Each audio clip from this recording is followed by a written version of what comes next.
You're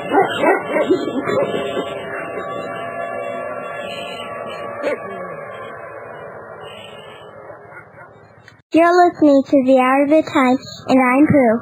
And I'm William Cooper. I pledge allegiance to the flag of the United States of America and to the republic for which it stands, one nation, under God, indivisible, with liberty and justice for all. Thank you, honey. You're welcome. See you later.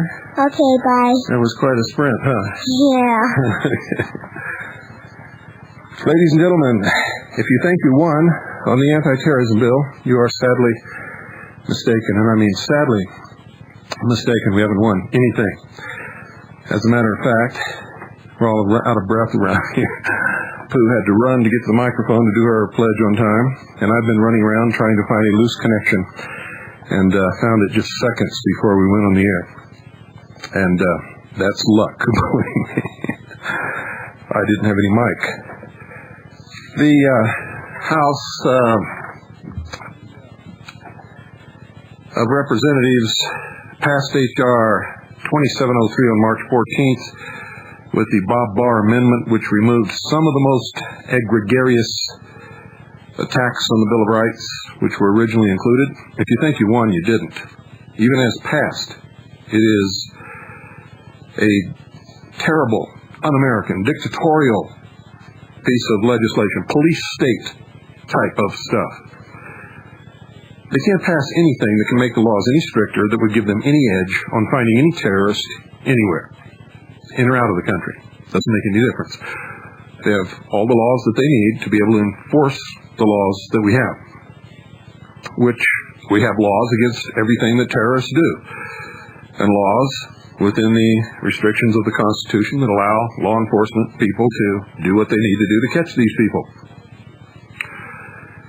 It now goes to the Senate, where it's going to be merged with the Senate version S-735,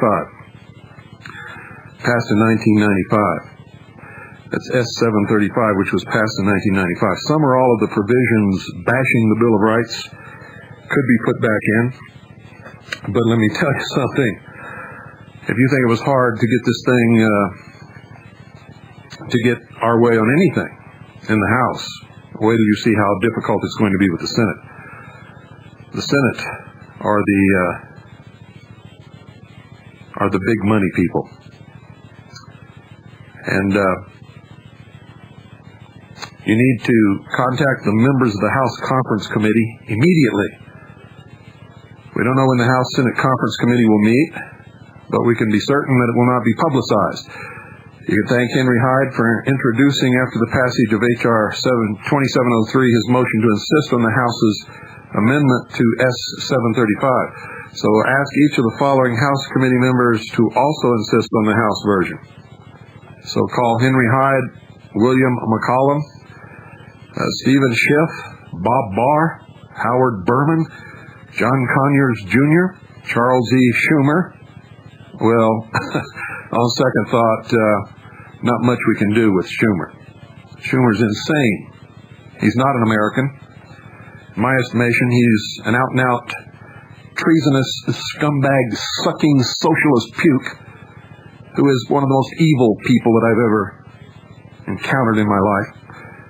And Stephen Beyer. That's Henry Hyde, William McCollum, Stephen Schiff, Bob Barr, Howard Berman, John Conyers Jr., Charles E. Schumer, and Stephen Beyer. Schumer's the one who threatened us on the floor of the House that if it wasn't passed, we would be sorry because we didn't know what he knows. Well, I know what he knows. There's going to be more terrorist acts in the United States to get what they want. That's what he knows, and that's what I know. Only it won't be any patriots or any militia people who do it, ladies and gentlemen. It will be Schumer's cronies, the international socialists, working through the Mossad, the CIA, and other organizations to blow up buildings like the Oklahoma Federal Building, to perpetrate massacres like what happened in Waco, Texas, and to murder innocent women holding babies in their arms with a sniper rifle, no less. So you can call them through the Capitol switchboard at 800-962-3524. That's 800-962-3524.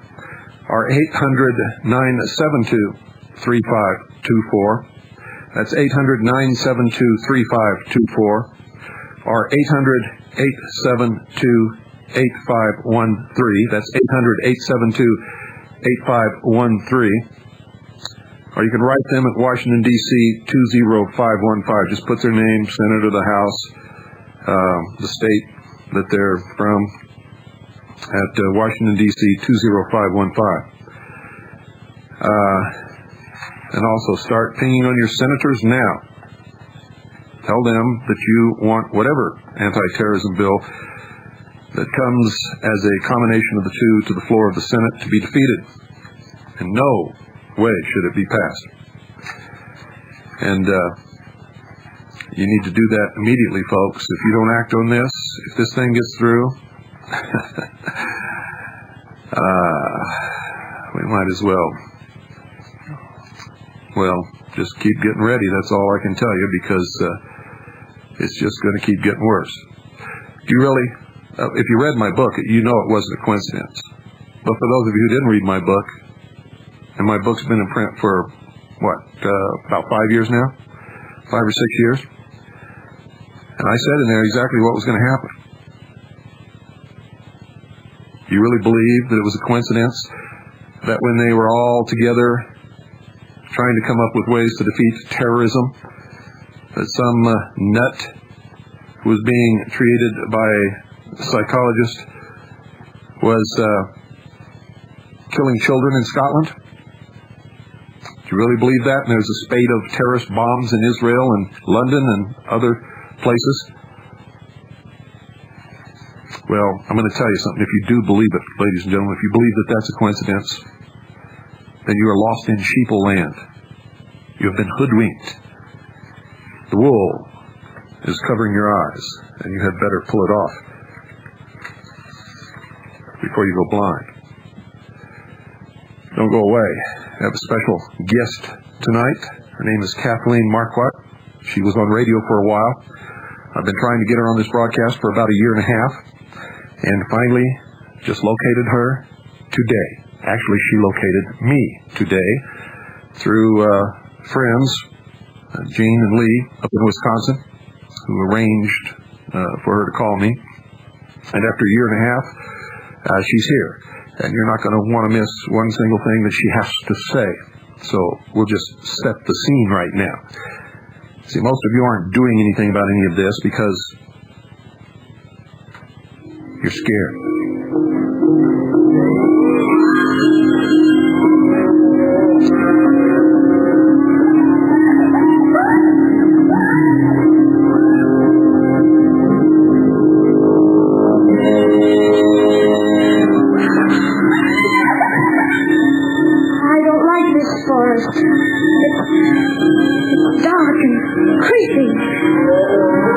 I don't know, but I think it'll get darker before it gets lighter. Do you suppose we'll meet any wild animals? We might. Animals that eat raw? Some, but mostly lions and tigers and bears. Lions? And tigers and bears. Lions and tigers and bears? Oh, my! Lions and tigers and bears. Oh, my! Lions and tigers and bears. Oh, my! Lions and tigers and bears. Oh, my! Lions and tigers and bears.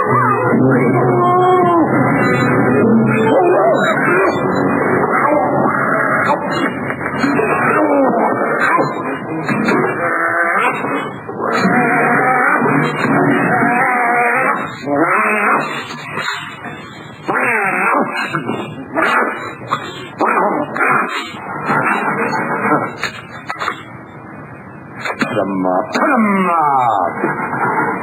Which one are you place? I'll fight you about the head if you want. I'll fight you about one poor guy behind the back. I'll fight you stand on one foot. Sounds like Rush Limbaugh. Oh, pulling an axe on me, eh? Sneaking up on me, eh? Why? Here. Go away and let us alone. Oh, scared, huh? Afraid, huh? How long can you stay fresh in that can? Come on, get up and fight, you shivering junkyard.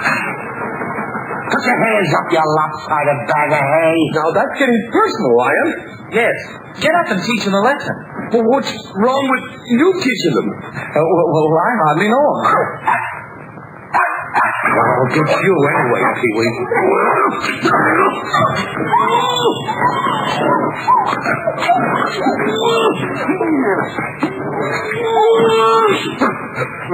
Shame on you. What did you do that for? I didn't buy them. No, but you tried to. It's bad enough picking on a straw man, but when you go around picking on poor... Kathleen, welcome to the Hour of the Time. Well, thank you very much, Bill. I'm glad to be here. Well, I'm happy that you're here, too, after looking for you for so long. You know, what happened just there is everybody's afraid of something until somebody stands up and shows everybody else that they're not as bad as they pretend to be. And there's a lot of symbolism, and there's a story underlying the story of the Wizard of Oz. And I think you and I know what that is. Why don't you give our listening audience a background on yourself? Who are you? Where'd you come from? What have you been doing? How did you get to where you're at now? We're going to talk about those things tonight. Sure. Well, I'm an ex-recluse.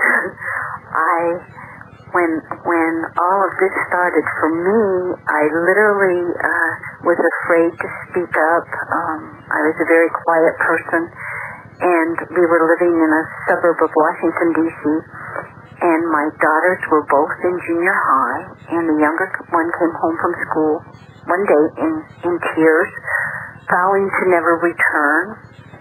And it took a while to drag it out of her what happened, but they had a person from People for the Ethical Treatment of Animals in her classroom lecturing for several days. And the last day of this lecture series by this animal rights person, the woman said to the classroom, well, how many of your fathers hunt? I mean, this is a suburb of Washington, D.C. Nobody raised their hand. And my daughter raised her hand a little bit and quietly said, well, my mother hunts. Yeah. And the woman looked at her and said, then your mother is a murderer. And my daughter was shunned. All her friends sort of moved away. You've got Jeffrey Dahmer's daughter in your classroom. You're not going to be exactly friendly with her. It might be inherited. I knew nothing about animal rights at the time, absolutely nothing. And so I started looking into it, and the more I looked into it, the madder I got, and the madder I got, the more I wanted to do something. And so I was looking for an organization out there that was trying to uncover the truth about this stuff. And the medical researchers have an organization, and the cattlemen have an organization, and the rodeo people did, but there was nobody combating on their overall what it really was all about. And stupid me said, well, then I'm going to do something, and I'm not a joiner, and I'm not anything like that, but my values were on the line, and they say everybody has something that is going to get them to wake up. Well, that's what woke me up, and that's why I'm here. Well, that seems to me to have been a tremendously terrible and injurious thing to do to your daughter in front of her peers in a school classroom. I don't. For two reasons, I think that the person who did this, one, either never thought it was going to happen, or they should. When you're trying to pull people in, you don't do things like that.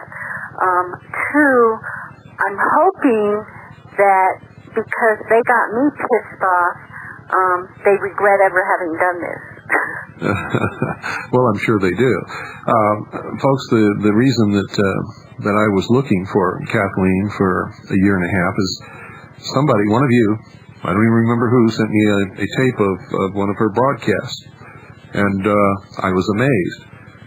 She sounded like the feminine Bill Cooper.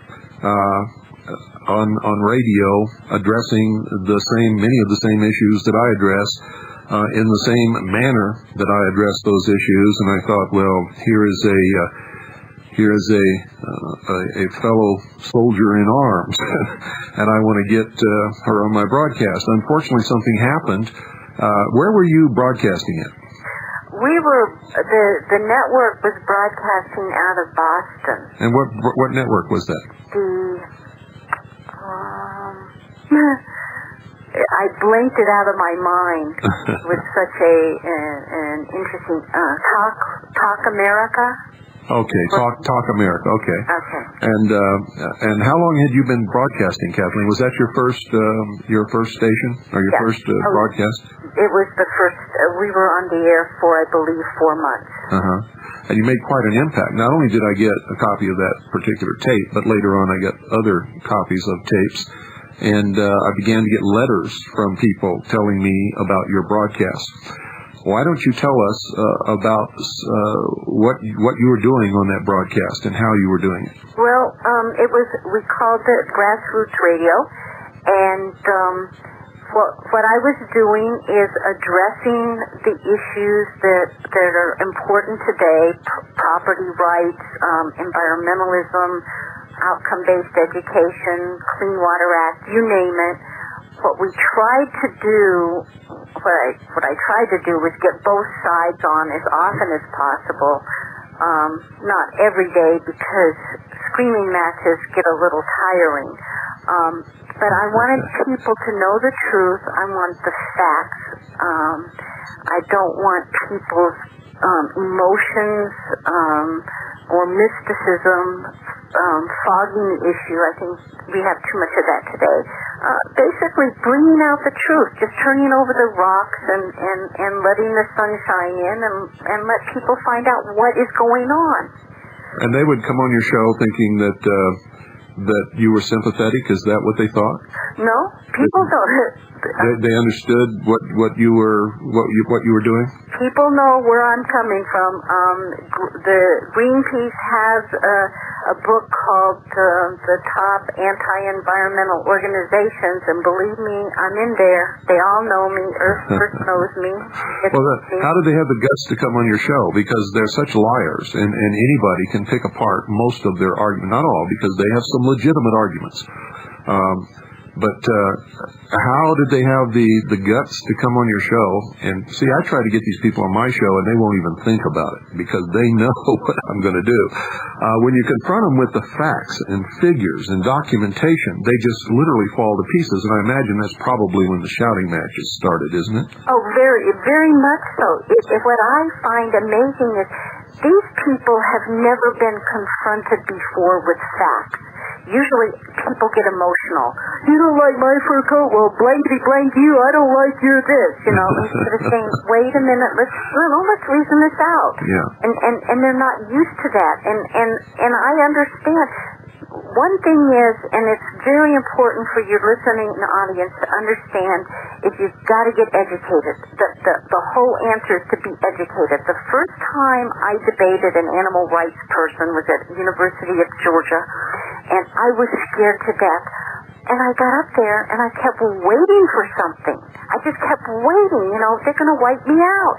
They have nothing. Once you stand up and you're in a forum where you each have equal time and you each get to say things, all they have to go on is emotion. That's right. And Americans, everywhere I go, people come up to me and they say, I think like you do, but nobody else ever says it, so I don't open my mouth. And they just need somebody. Most people I have found just want a leader. I always thought, a lot of people out here could take over in my place or in so-and-so's place, but they won't. They won't. But and I know there's a place for everybody, but there's very few people who are willing to stand up and say, hey, look, I am right, and I will stand up for what I believe in, no matter how politically incorrect it is, no matter how much my neighbors say nasty things about me, no matter the death threats I get, I'm right, and I am not going to kowtow to anybody who's going to try to cram this garbage down my throat, because I have children that have to live in this world, and I want my children to live in the world that most of us think it is, which it is not anymore. Yeah. Well, I thought that way one time too. People do want leaders. They want leaders to solve all their problems. They want a knight in shining armor riding on a white horse to come along and sweep them off their feet and save them from the evil world. And there are some of us who are willing to do whatever we can, but we're not knights in shining armor, and we don't ride a white horse, and we can't save the world by ourselves. And one of the focuses of this broadcast has been to try to present people with enough facts and figures and awaken them to the point where they do become angry and enraged and are willing to stand up and become leaders. We need a nation of leaders. We don't need a leader with a nation of followers, because that's what got us here. And you and I and some of the others out there, and there's very few of us, can't save this country or the world or probably even one state for all of these people. But we can furnish an example, and we can furnish education, and that's what you were doing. Yes, and what we have to do is hit their hot button, and you don't know when you don't know what you're going to say that hits it. And no, it's true. I know one. You do? Yeah. Tell me. Bullshit. Okay. No, I mean these people out here that need to wake up. That what everybody's waiting for is a quick fix. And we didn't get into this mess overnight, and we're not going to get out of it overnight. No, and we're not going to get out of it easy, even when we do. There's going to be a tremendous period, I believe, of terrible things happening, and depending upon how many people are involved in helping us resolve this situation is going to depend upon how bad or how not bad it gets. And it's important that people understand that. This is not going to be a conflict where you can sit on the fence and hope to escape unscathed. It's just not going to happen that way. No. Ignorance might be bliss, but we have to get educated, and what talk radio is doing, especially what you are doing, is waking people up. And once they wake up, you can't go back to sleep. You have to do something, and the biggest thing I see is people saying, "Oh well, Bill is out there, Kathleen's out there. We can go back to doing what we were doing. Everything is taken care of." This is a grassroots thing. The only way we're going to deal with it is with people power, and people power means a lot of people. We don't have money. We've got to have people. That's right, and we do have to have a lot of people. Government can only exist with the consent of the governed, and the government, with the consent of the government, can only perform the functions that the governed allow them to perform. And boy, aren't we allowing an awful lot? We're allowing more than. I'll tell you something, Kathleen. Just as little as 15 years ago, if you had told me that well, I can't say that because I knew. I was attached to the Office of Naval Intelligence, and I found out a lot of this stuff when I was in the Navy, and what was going on behind the scenes, and what the reality of the world was versus the fantasy that was told to the people. And so I cut short my naval career and got out in order to try to do something about it. And it's taken a lot of years just to get to this point. But if I had not known that when I did, as little as 15 years ago, you couldn't have convinced anybody in this country that things would be the way they are today, and the things that have happened would have happened in America. You're right. I thank you for doing that. But how far do we have, how much of our rights do we have to lose before people are willing to stand up? Well, I can't speak for other people. You and I drew the line a long time ago, or we wouldn't be doing what we're doing. But all of those people out there haven't figured out when they're going to draw the line. They haven't decided how far they're going to let it go. And it appears to me that they're going to let it go until it's gone so far that they're not going to be able to function or do anything about it by the time it reaches that point, other than pick up a gun. And one of the reasons that I've been doing what I've been doing, and I'm sure that's entered your head too, is to try to wake up enough people so that we never have to reach that point. And when we do, I mean, the government's got bigger guns and they print the money. How do we think that we can stand up with guns? What we have to fight with is words, with the truth. And it's so critical for people to understand that without the right to private property, we are not free. That's the bottom line. And the private property is your gun. The private property is the pen and ink or the airwaves that you use to get these words out, to get the truth out. If you don't have the right to own a gun, to protect the right to write or speak, then you're not free. And right now, I'll tell you, we have so little right to private property in this country. It is unbelievable to me that there hasn't been a rebellion long before this. Yes, it is. It's surprised me over and over and over again how much people are willing to take without becoming angry or without doing anything about it. And you hear it every day.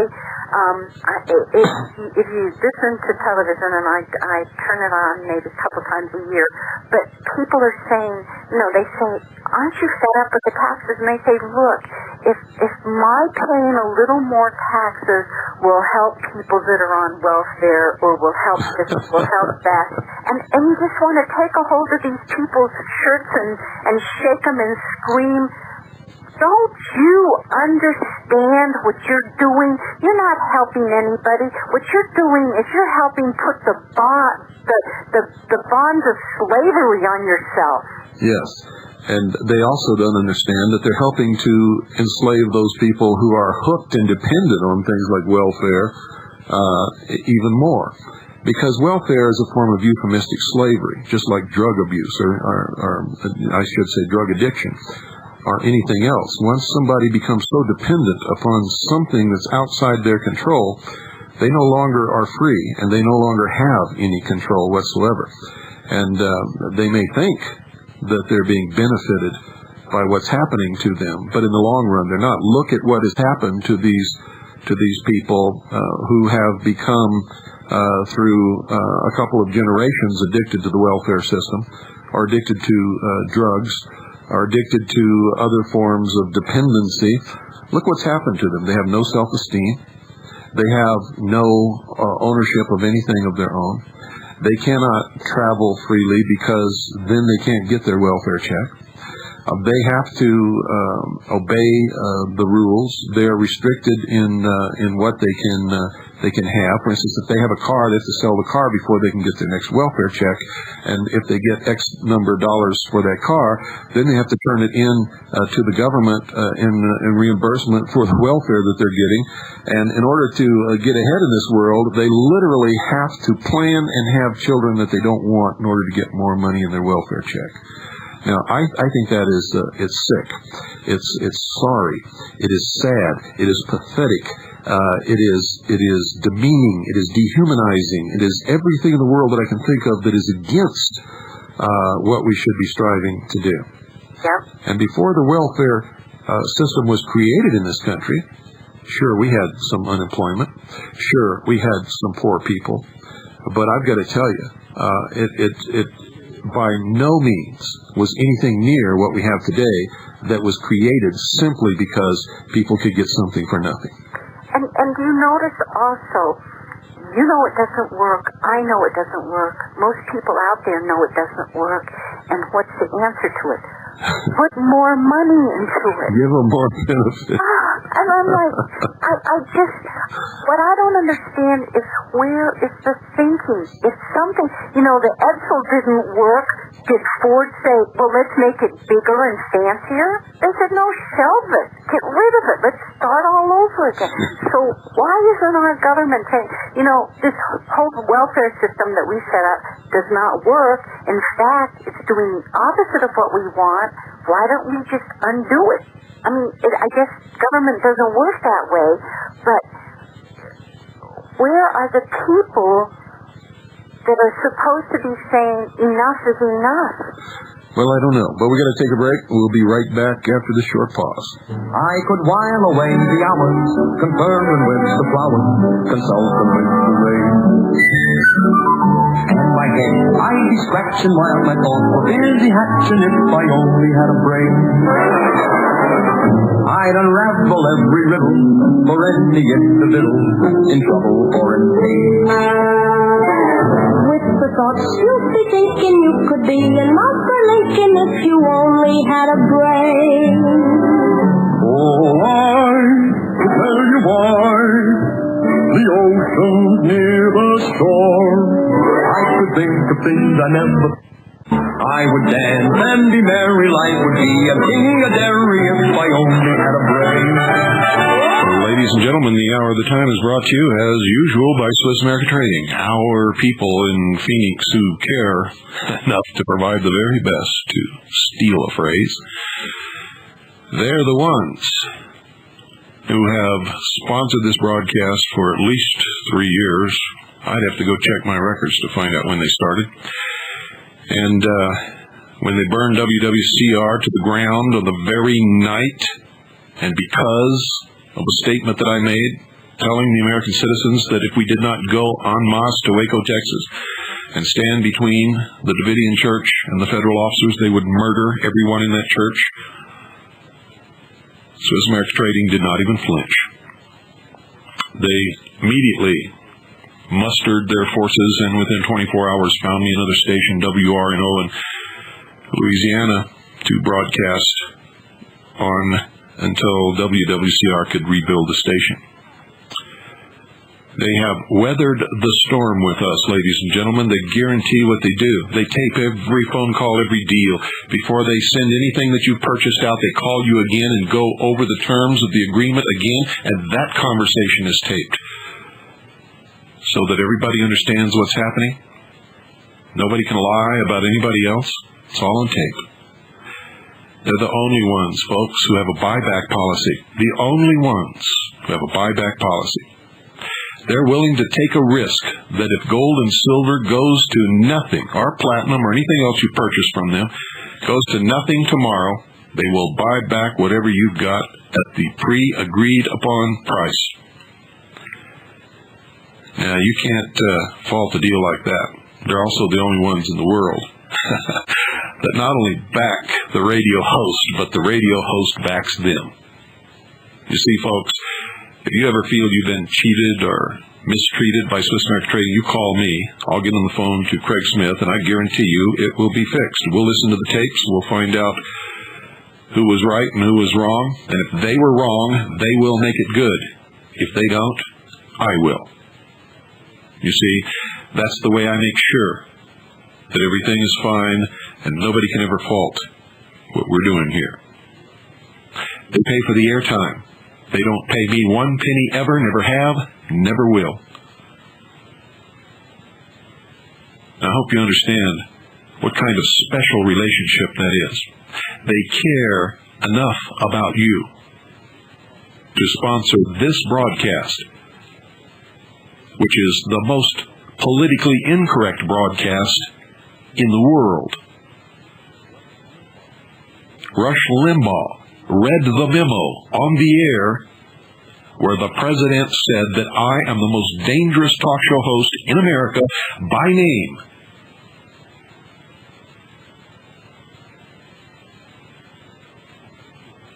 I hope you can appreciate what it takes to sponsor a broadcast that has been so dubbed. If you want to get your hands on some real money as specified in the Constitution, no state shall tender in payment of debt anything other than gold or silver coin than is specified in the law. Did you know that a dollar is nothing but a unit of measurement? A dollar is not money any more than a quart is milk. A dollar is a unit of measurement of specific weight and purity of silver coin, ladies and gentlemen. What you carry in your pockets is not money. It's counterfeit. It's not even a note. It's worth only what some fool is willing to give in return for it. Think about those things, and then call our sponsor, Swiss America Trading, at 1-800-289-2646. That's 1-800-289-2646. Tell them that William Cooper sent you, and you'll get red carpet treatment. While you're at it, thank them for sponsoring the hour of the time. 1-800-289-2646. Do it now. You know how we all tend to procrastinate. Forward! The great and powerful Oz knows why you have come. Step forward, Tin Man.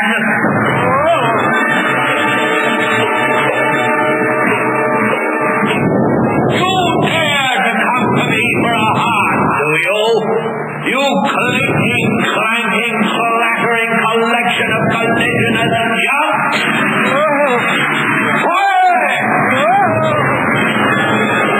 And you, Scarecrow, have the effrontery to ask for a brain! You billowing bale of bogey fodder! Yes, Your Honor. I mean, Your Excellency. Your wizardry. Enough! And you, lion!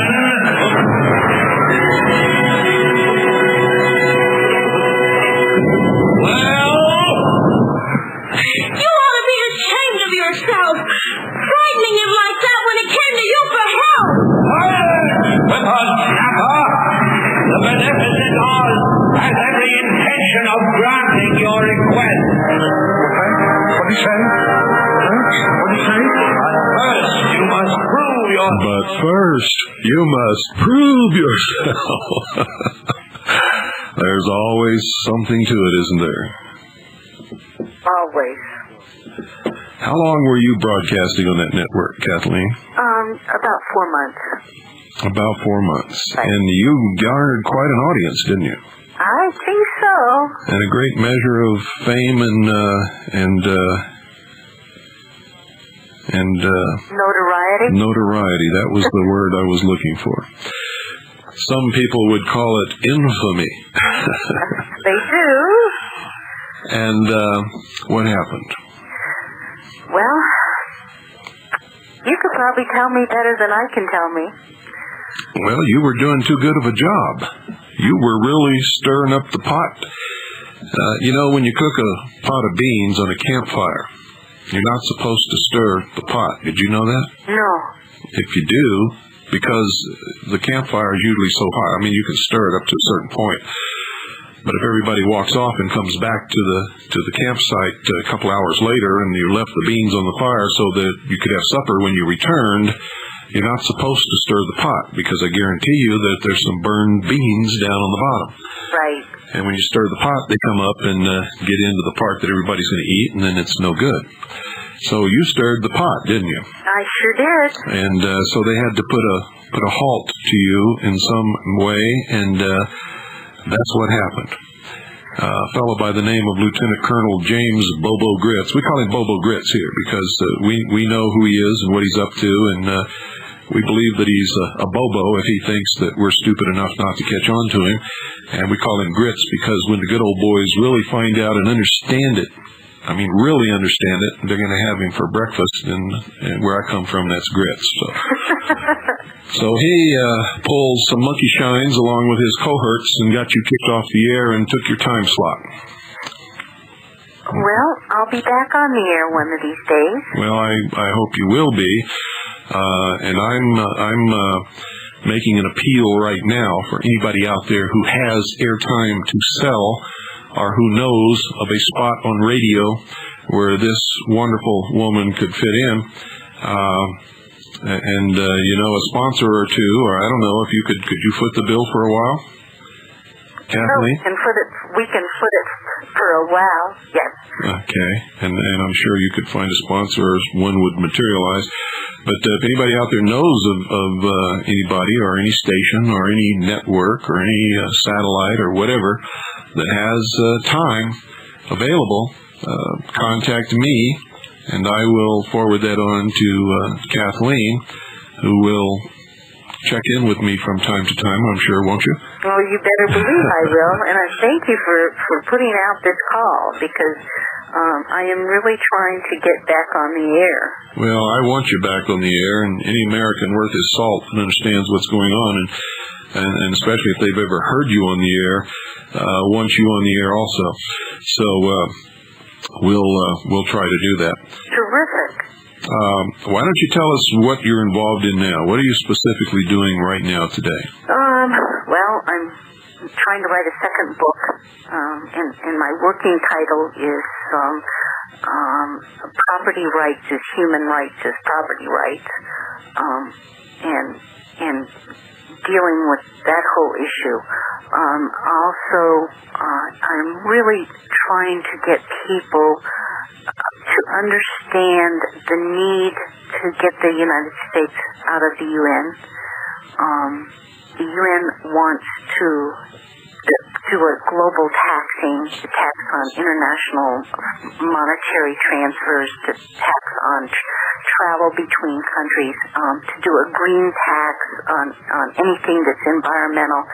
And once the UN gets the ability to tax, then there's people aren't elected to the UN. Each country has a representative, and if the UN has the power to tax, then they have absolutely no fear of any country balking at anything.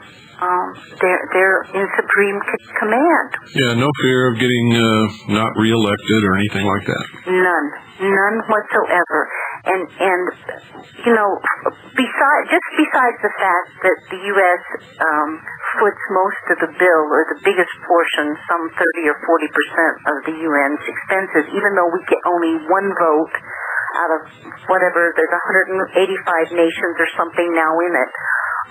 The worst thing is the UN is behind a lot of things that we're seeing going on in this country today. The fight against private property rights, everything that attacks everything that we believe in, and this is an organization with no land to call its own for sovereignty, except all of ours. It's scary. Did you know the Constitution Hall has been turned over to the UN under the Biosphere program? Yes, the Statue of Liberty, Yellowstone Park. Yosemite? Yep. Did you know that recently a delegation from the United Nations went to Yosemite National Park and declared it to be an endangered biosphere because there is a mine operating totally legally and lawfully outside the park within what they call the buffer zone? Do you ever hear of a buffer zone? Yes. Yes. Well, the mine isn't operating. This is a proposed mine. Well, that's right. But get this, Kathleen. Guess what the name of the mine is? The New World Mine. The New World Mine. Now, I wonder who bought the rights and took out the permits and proposed to do this mine.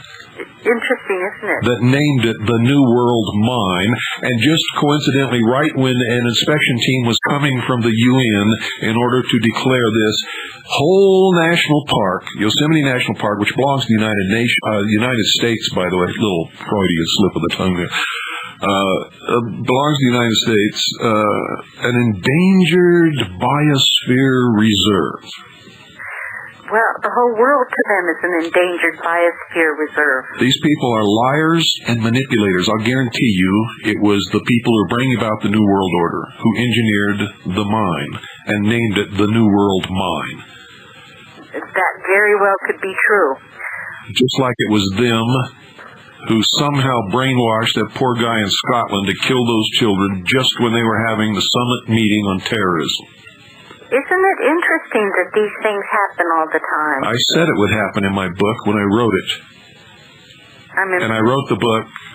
The book was, the part that I wrote about that was finished about 2.5 years before the book was ever published. And I was speaking in 1998, and I said that mental patients on the drug Prozac would take weapons and kill children in schoolyards and people in shopping malls and then kill themselves right when important gun legislation was in front of Congress. And then later it would escalate into terrorist attacks, and there would be terrorist attacks upon the United States, and all this would be done to disarm the American people and bring about the New World Order. And it's really happening fast now, isn't it? Yes, and God doesn't talk to me and tell me these things. I did this by studying these people, by studying how they've come to power in other countries throughout history, by studying the way that they act and foment their agenda and what they do to get what they want and what they do to people when they come to power. And I'm telling you right now, that's exactly what has happened. I predicted it. It is happening. It's terrible. It is absolutely disgusting that the terrible pain and suffering and the lies and the manipulation that these people will promulgate in order to get their vision of their utopian world. And they're willing to do anything. Anything at all. And you said one thing that nobody gave you a vision. One of the interesting things that I have found when I first started, of course, I started on animal rights and then moved into the environmental movement. Everything leads to one to another. But a lot of the books have been written by these people is because John Robbins wrote A Diet for a New America. His book came to him in a vision. A giant pig and a giant cow talked to him and told him to write this book. And you read all that and you think, how can people read these books when they tell you that a pig told them to write the book? I have people call me all the time telling me that they're reading books and newspapers and messages from Commander Hatton from Space Sector 9, who's orbiting the Earth in a spaceship. And now I'm finding out that Louis Farrakhan believes that he's being guided by Elijah Muhammad, who's up there in a spaceship under Hatton's command. And people read it and believe this crap, and that's what it is. And yet you, who do research and have sound science, you have logic and reason behind you, I don't see your book being promoted all over. No. How about the Celestine Prophecy? You read that book? I've read everything that's come down I'm a voracious reader. I read everything I can get my hands on, yes. Well, the Celestine Prophecy is this piece of fiction that has been on the bestseller list for like 2 years, and it's listed under fiction, and yet people are leading their lives from this. They have workbooks, and it's all about worshiping old growth trees. Now, this is a fiction book, and people are using it as their Bible, and I call it the Bible for the late 90s, and it really is. It's when you can make I think it's the Bible for Ward 3. Who was that nurse in the One Flew Over the Cuckoo's Nest? Yes. She's the one who's passing out the books. Well, I mean, she looked pretty good, though, didn't she? Well, yeah. Well, then you can understand why men would... Anyway. No, it's just... We're living in Orwell's 1984 and in Lewis Carroll's Alice in Wonderland. You shouldn't be embarrassed by what you said, Kathleen, because it's a perfect example of how people are manipulated. If it feels good, do it. If it looks good, it can't be bad. All of this media stuff that is telling us that money and looks are what means something. and spirituality and principles and ideals and character and ethics and morals out the window with those things. But you notice also what they're doing is when they're telling us that we have to give out condoms in schools because our kids can't say no. They have to give in to their animal instincts. What we're telling America is that you don't have the conviction to be a moral being. You don't need to know right from wrong or hold these things in high esteem. You just follow your animal instincts. They're making us equal to animals. They're trying to tell people you're no better than animals. So go ahead and do it. Yeah, but that's exactly what they want. Yes. You see, they want us to be lowered to the level of animals because then we have no rights. And we're controlled. That's right. Have you seen the commercial on television? It's a car commercial. I'm not going to name the car, but it's driving across this desert, and there's this weird music, and then it says, "For years we've been building cages, and now we're going to let the animal out." No. Yes. Wow. And it's not about a car. It's a message. Yes. And you hit it right on the head. That's exactly what it's about. Reducing the human race to the level of animals so that they have no rights, they have no special place in nature. They are not any different from the animals and therefore don't have to be treated any different from the animals. They can be harvested. They can be bred. They can be selectively killed when there are too many of them, determined by somebody who determines that there are too many humans in this place for the food supply. They can selectively send out some hunters to cull the herd, just like we do with deer and elk and other animals. Yep. And that's exactly what it's all about. That is exactly what it's all about, and it was started by Walt Disney. Oh, didn't he do a good job? He certainly did. 33rd degree Freemason. Oh, see, I don't know that. Oh, yes. I just know the moral of his stories. Bambi, the hunter, is evil. Well, in all of his stories, it was man that was evil, and it's the animals and the puppets and all of these things that are good. And how do you get to be a real boy? How? You see, all of his stories have esoteric teachings from the mystery schools. Yes. You follow the morning star, and you do what she says. And if you do it right, and if you don't have any of these human tendencies, and you're a perfect little puppet, then one day you will become a real boy. Well, he did a good job. And Geppetto was his father. Geppetto created him. Geppetto was God. Yep. And he spent some time in the belly of a whale, didn't he? If you understand the mystery schools, you can understand everything that's happening, who's bringing it about. You can see messages everywhere that they're talking to each other and teaching the populace. If you go to Las Vegas and visit the Luxor Hotel, Luxor means source of light, and you will see the whole story in there, the whole mystery religion that will be the New World Order religion. If you go to these three entertainment things that they have set up there, you will receive the 3 degrees, which will teach you that there was a God, that there was an ancient civilization that was smarter than man, that man lost God and he's been looking for God, and when he finally found God, he dropped it and broke it, and it didn't matter because man himself is God, and they show you the vision of the future, and that if man, the God, does not take charge of his own future, it's going to be death and destruction and terror and unbelievable happenings. And when you leave there, you are a 3rd degree. You're a master mason without portfolio, is what you are. Wow. And people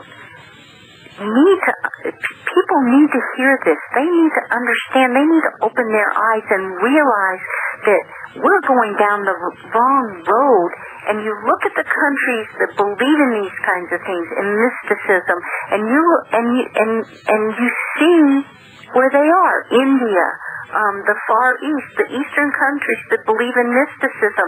They have terrible environmental degradation. The people are poor, and they're not going anywhere. They have at least as many natural resources as we do to work with, but because of their earth-worshipping religions, they're nowhere. Yeah, the people are worse than poor. They live in abject poverty and misery because they have this caste system, which they will have in the New World Order, and the elite live in these splendid palaces and in rich and wealthy things and have marvelous automobiles, but the others dare not step out of their station. Even if they could come up with some way to earn money and improve themselves, they cannot do it. No, it's wrong. It's forbidden. Exactly. And if we could only just get a third of the population to see this, and to be, not just to see it, they also have to stand up for it, and it's very hard with peer pressure. Yes. Even adults seem to be afraid to stand up against peer pressure. Well, that's because adult society is the same exact society that exists in any high school. If you want to understand adult society, go study high school society, and you'll find that when people move from high school to college out into the corporate world, they take that society with them. It never changes. Nor do the things of value ever change. But anyway, we're out of time. Kathleen, I want to thank you for being our guest tonight. You're going to be back tomorrow night, correct? Okay. Thank you, Bill. I really appreciate it. So we'll see you back tomorrow night, and we'll talk more about this. And I know my audience is already falling in love with you, and I'm going to tell you you're a very special person. And thank you so much for being our guest tonight. Thank you, and thank them. And folks, good night, and God bless you all.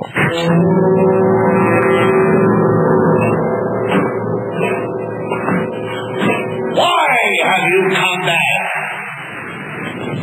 Please, sir, we've done what you told us. We brought you the broomstick of the Wicked Witch of the West. We melted her. Oh, you liquidated her, eh? Very resourceful. Yes, sir. So we'd like you to keep your promise. If you please, sir. Not so fast. Not so fast. I'll have to give the matter a little thought. Go away and come back tomorrow. Tomorrow? Oh, but I want to go home now. Do not arouse the wrath of the great and powerful Oz. I said come back tomorrow. The great Oz has spoken. Pay no attention to that man behind the curtain. The great Oz has spoken. Who are you? Oh, I am the great and powerful Wizard of Oz. You are? I don't believe you. No, I'm afraid it's true. There's no other wizard except me. You're a very bad man. Oh, no, my dear. I'm a very good man. I'm just a very bad wizard. Well, what about the heart that you promised Tin Man? And the courage that you promised Cowardly Lion? Well, I'm Scarecrow's brain. Why, anybody can have a brain. That's a very mediocre commodity. Back where I come from, we have universities, seats of great learning, where men go to become great thinkers. And when they come out, they think deep thoughts, and with no more brains than you have. But they have one thing you haven't got, a diploma. Therefore, by virtue of the authority vested in me by the Universitatis Comitiatum e Pluribus Unum, I hereby confer upon you the honorary degree of Ph.D. PhD? Doctor of Thinkology. How can I ever thank you enough? Well, you can't. As for you, my fine friend, you're a victim of disorganized thinking. You are under the unfortunate illusion that simply because you run away from danger, you have no courage. You're confusing courage with wisdom. That's where I come from. We have men who are called heroes. Once a year, they take their fortitude out of mothballs and parade it down the main street of the city. And they have no more courage than you have. But they have one thing that you haven't got. A medal. Therefore, for meritorious conduct, extraordinary valor, conspicuous bravery against wicked witches, I award you the Triple Cross. You are now a member of the Legion of Courage. Shucks, folks, I'm speechless. As for you, my galvanized friend, you want a heart. You don't know how lucky you are not to have one. Hearts will never be practical until they can be made unbreakable. But I still want one. Back where I come from, there are men who do nothing all day but good deeds. They are called good deed doers, and their hearts are no bigger than yours. But they have one thing you haven't got, a testimonial. Therefore, in consideration of your kindness, I take pleasure at this time in presenting